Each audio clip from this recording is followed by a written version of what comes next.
Apesar de ser reconhecida como doença em 1981, sua história é mais antiga.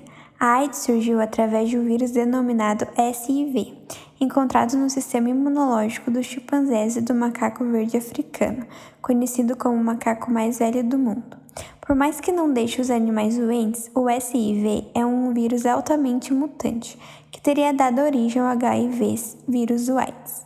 O SIV presente no macaco verde teria criado o HIV-2, uma versão que demora para provocar a AIDS por ser menos agressiva. Já o HIV-1 dos chimpanzés possui a forma mais letal do vírus.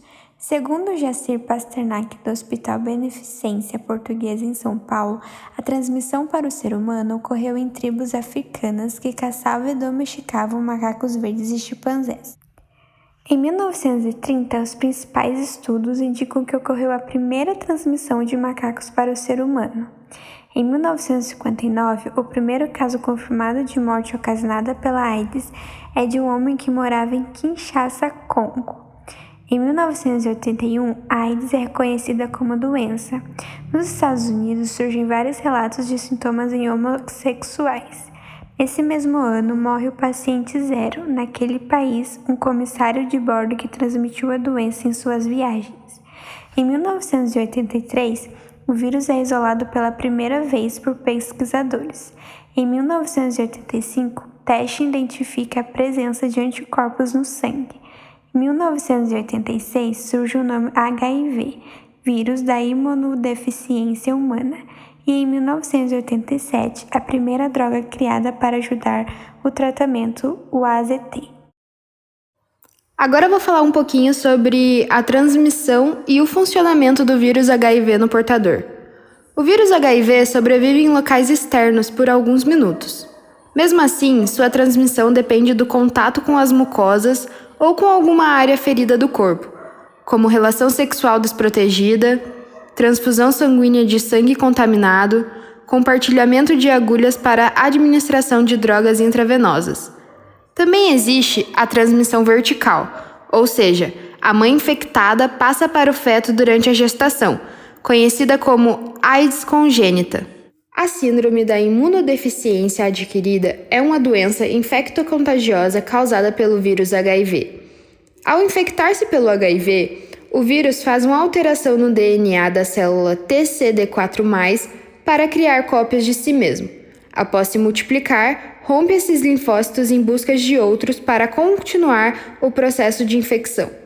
Essa perda de linfócitos TCD4+, diminui funções do sistema imunológico, levando a uma imunodeficiência, que é a baixa capacidade do corpo defender-se de infecções.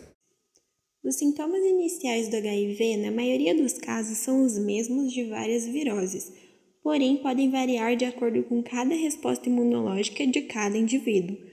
Os mais comuns são febre constante, sarcoma de Kaposi, que nada mais é do que lesões na pele, nos gânglios linfáticos, nos órgãos internos e nas membranas mucosas, calafrios, ínguas, dores de cabeça e de garganta e dores musculares, que surgem de 2 a 4 semanas após a contração do vírus.